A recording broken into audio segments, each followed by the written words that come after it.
젊은 해녀들이 생기지 않으면 한 20, 30년 뒤에는 해녀가 완전히 사라질지도 모르죠. 아무도 안 오지. 누가 해녀를 시키겠어. 안 오지. 그러니까 젊은 사람들이 없는 거 아니? 유네스코를 같이 서로 하는데 중요한 건 우리가 먼저 시작을 했고 그냥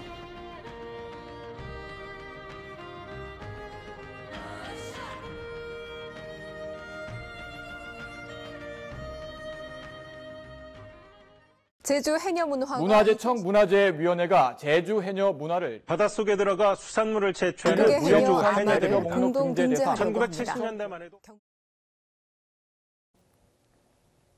제주 여성의 상징, 바다의 어머니 해녀가 유네스코 등재를 앞두고 있다고 하는데요.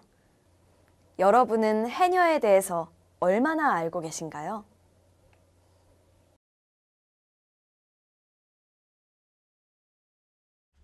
어릴 때 여기 시집 와 보니까 다 물에 들어가고 시집 금방 온 때는 안 했어. 안 했는데 해녀가 여기는 전부 해녀라 혼자만 집에서 놀 수가 없어가지고 그래서 해녀는 배운 거. 제주 여성들은 섬이라는 지형적인 특성으로 인해 어릴 때부터 바다와 해녀를 접했고 자연스럽게 해녀가 되었습니다. 이거를 사계절 내내 하시더라고요. 아니 사계절은 안 해주고 소라가 저기 해녀의 어업 기간은 매년 10월 1일부터 다음해 5월 31일까지 이루어지며 물질을 하지 않는 기간엔 농사를 지어 반농반어의 생활을 합니다. 70 넘어도 하더라고 할머니들이. 80 몇 살 나는 할머니도 있어. 지금 물질하는 할머니. 그러니까 해녀가 어떻게 될 것인지는 현재를 보면 아는데 지금 현재 4,500여 명만이 지금 해녀 물질을 하고 있는데 숫자도 숫자지만 거의 뭐 99%가 50대 이상의 해녀들이에요. 그러니까 나이가 들었기 때문에 젊은 해녀들이 생기지 않으면 한 20, 30년 뒤에는 해녀가 완전히 사라질지도 모르죠. 반농반어의 생활이 주였던 예전과 다르게 관광산업이 발전하고 교육의 질이 향상됨으로써 젊은 여성들이 해녀로 뛰어드는 경우는 줄어만 가고 말았는데요. 이는 곧 현대에 이르러 해녀의 고령화와 해녀수 감소로 이어지게 되었습니다. 해녀수 감소와 더불어 바다 자원 문제 또한 수면 위로 떠올랐습니다. 전복이 없어요 지금은 바다에. 옛날보다 많이 없어졌어요. 아주 물조리가 나빠서 전복이 없어졌어. 옛날엔 많이 했지. 나도 이렇게 2kg씩 1kg씩 막 했는데 이제는 하나 보기가 하늘의 별 따기. 풀이 바닷가에 풀이 많아야 되는데 우리 마을에 풀이 많이 없어. 이러한 이유들로 해녀 보존에 문제가 생겨나자 그 명맥을 이어가기 위해 해녀 양성을 목적으로 한 해녀 학교가 설립되었습니다. 해녀들이 그 고령화 및 그 자원 고갈로 인하여 그 해녀들이 지금 점점 사라지는 실정입니다. 이런 해녀들을 그 체계적으로 육성하고 또 제주 그 해녀 문화를 보존시키기 위하여 설립을 하게 됐습니다. 해녀학교가 해녀 양성을 담당으로 하고 있다면 해녀 박물관은 해녀 문화를 알리고 보존하기 위해 노력하고 있습니다.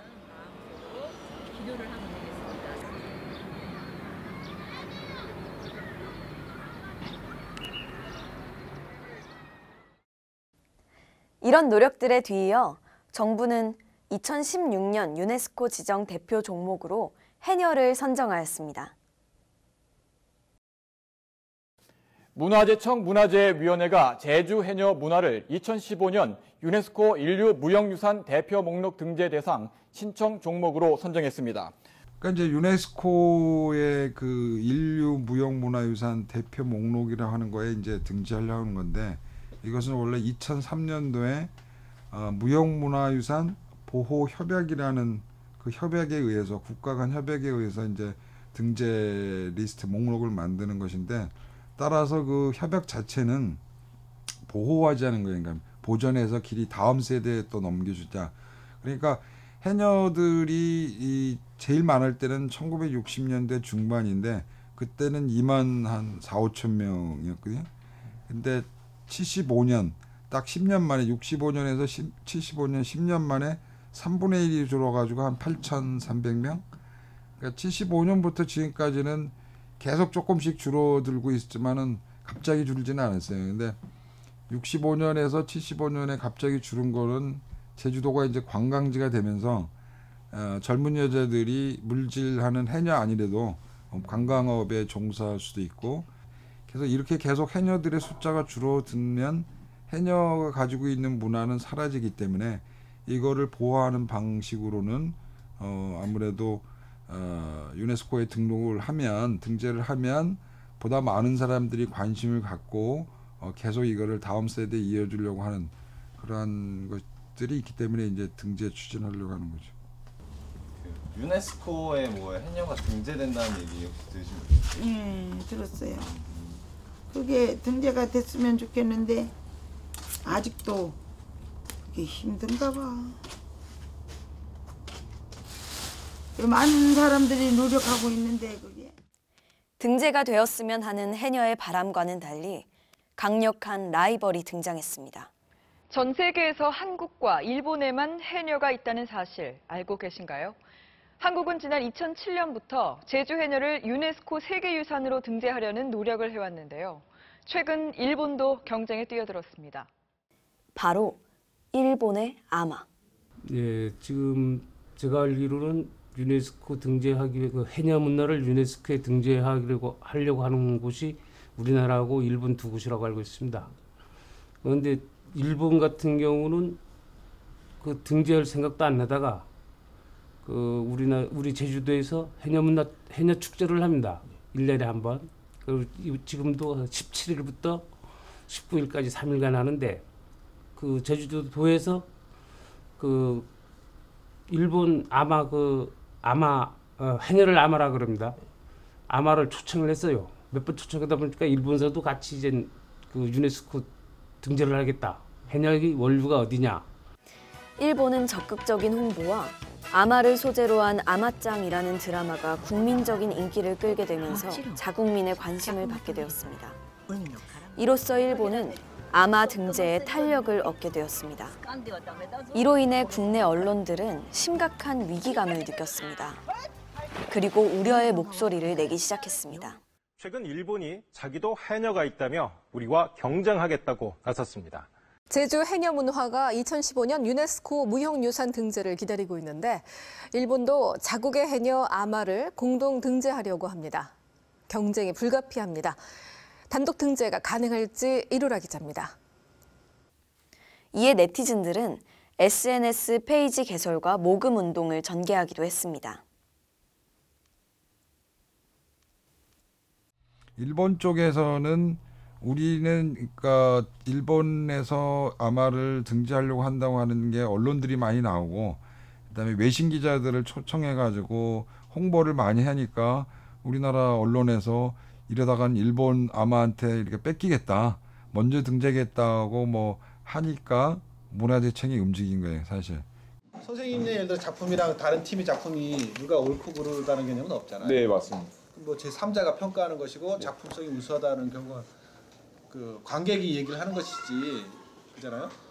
그 두 팀이 서로 싸울 필요는 없잖아요. 네. 그런 거는 똑같은 거예요. 일본에도 아마가 있고 제주도에도 해녀가 있는데 단지 그거죠. 우리 유네스코를 같이 서로 하는데 중요한 건 우리가 먼저 시작을 했고 그냥 우리도 우리 나름대로 가는 것이고 일본이 일본 나름대로 가는 것이지. 네. 예를 들어 일본이 아마를 우리보다 먼저 했다고 우리가 아마 해녀 주권이 넘어가나 이런 건 아니거든요. 유네스코의 입장은 뭐냐면 유네스코라는 것은 국가나 민족의 어떤 갈등 구조나 이런 걸 원하지는 않아요. 네네네. 단지 그 문화 자체로서 소중하다라는 것을, 그러니까 해녀가 유네스코 등재되면 이거는 해녀가 한국의 문화가 아니고 전 세계의 문화가 되는 가치로서, 보편적 가치로서 인정받는 것이기 때문에 해녀의 가치는 그게 있는 게 아니고 그 해녀의 공동체, 서로에 대해서 배려해주고 자연과 공존하고 그다음에 거기서 내부적으로 민주적으로 의사를 결정하고 뭐 이런 사회적 공헌하고 이런 게 핵심적인 내용이거든요. 해녀의 가치의 핵심은. 또 언론들에도 일본 아마와의 경쟁만을 내세웠지 제주 해녀의 가치를 우리가 알고 보존해야 된다고 하는 이 보존 가치의 중요성을 강조를 해야 되는데 그냥 일본과의 경쟁만 가지고 하니까 국민들도 제대로 뭐 일본이 보다는 우리가 먼저 대지한다는 그런 생각만이 넓혀져 있어서 실제로 추진 과정, 등재 신청 과정에서 유네스코 협약이 요구하는 이 공동체의 참여, 자발적인 참여, 확산 이런 것들이 솔직히 말하면 이제 부족하다고 생각하고. 경쟁에서 이기는 것도 유네스코에 등재되는 것도 중요합니다. 하지만 문화유산의 가치를 알고 보존에 대하여 생각하는 것이 더 중요한 일 아닐까요?